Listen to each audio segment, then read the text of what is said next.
How to unpause device on Xfinity. First, ensure that you have access to your Xfinity account. You can either use the Xfinity app or log into your account online through a web browser. Go to the devices section, and here you'll see a list of your connected devices. Look for the device you want to unpause. If the device is paused, it will show as inactive. You should see a button that says Unpause next to the device name.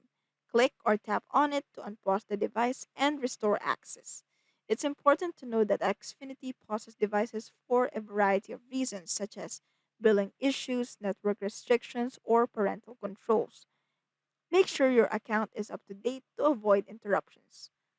The device should reconnect your network immediately after unpausing. If it doesn't, try restarting the device or your router to ensure the connection is restored. If you continue to experience issues, you can contact Xfinity customer support for further assistance. They can help troubleshoot any lingering connection problems. Like and subscribe if this video helped. Thanks for watching.